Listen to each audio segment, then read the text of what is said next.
વડોદરાની નવી કલેક્ટર કચેરી ખાતે જિલ્લા કલેક્ટરની અધ્યક્ષતામાં ધારાસભ્યો સાથે સંકલનની બેઠક યોજાઈ। વડોદરાની નવી કલેક્ટર કચેરી ખાતે મહિનાના ત્રીજા શનિવારે મળતી સંકલનની બેઠક જિલ્લા કલેક્ટર અનિલ ધામલિયાની અધ્યક્ષતામાં ધારાસભ્યો સાથે સંકલનની બેઠક મળી હતી। સંકલનની બેઠકમાં ડભોઈ વિધાનસભાના ધારાસભ્ય શૈલેષ મહેતા, વાઘોડિયા વિધાનસભાના ધારાસભ્ય ધર્મેન્દ્રસિંહ વાઘેલા, કરજણના ધારાસભ્ય અક્ષય પટેલ, પાદરાના ધારાસભ્ય ચૈતન્યસિંહ ઝાલા, ડીડીઓ મમતા હિરપરા સહિત અધિકારીઓ સાથે બેઠક મળી હતી। સંકલન બેઠકમાં ધારાસભ્યોના વિસ્તારની સમસ્યાઓના નિકાલ અને સૂચનો આપવામાં આવ્યા હતા। સંકલન બાદ ડભોઈના ધારાસભ્ય શૈલેષ મહેતાએ પ્રતિક્રિયા આપતા જણાવ્યું હતું કે ખાસ કરીને બિલબાયલી કલાલીમાં જે સબસ્ટેશનો બનાવવાના જે જીતોને એને માટે કોર્પોરેશને જગ્યાઓ ફાળવી, કોર્પોરેશનમાં જમીનના પૈસા ભરાઈ ગયા, એની કામગીરી તરત શરૂ થાય એટલે એ વિસ્તારના જે લાઇટોના પ્રશ્નો છે એ હલ થાય।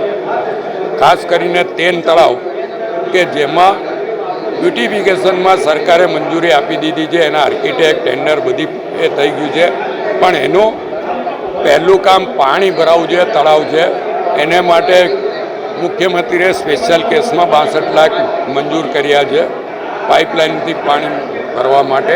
એ કામગીરી વહેલી થાય એના માટે રજૂઆત કરી છે।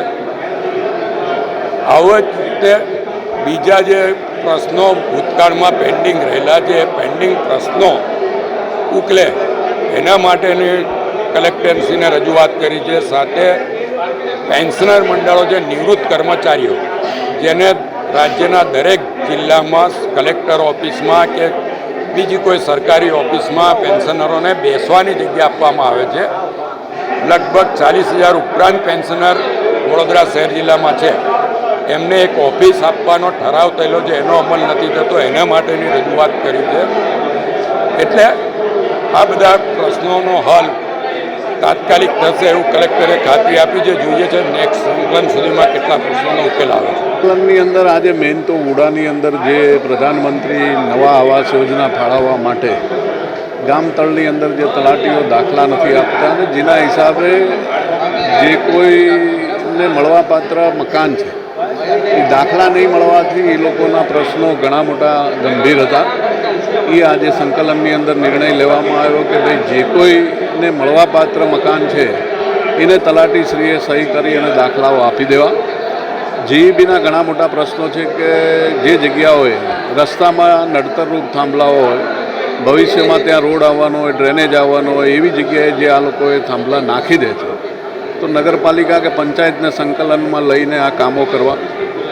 પછી અમારા અનગઢ છે, રામપુરા છે, શેરખી છે, એ બધા ગામોમાં પંપ અને સંપ અને ટાંકી તૈયાર થઈ ગઈ છે, તો એમાં વહેલામાં વહેલી તકે કનેક્શન આપી અને ઉનાળામાં લોકોને પાણીની મુશ્કેલી ના પડે।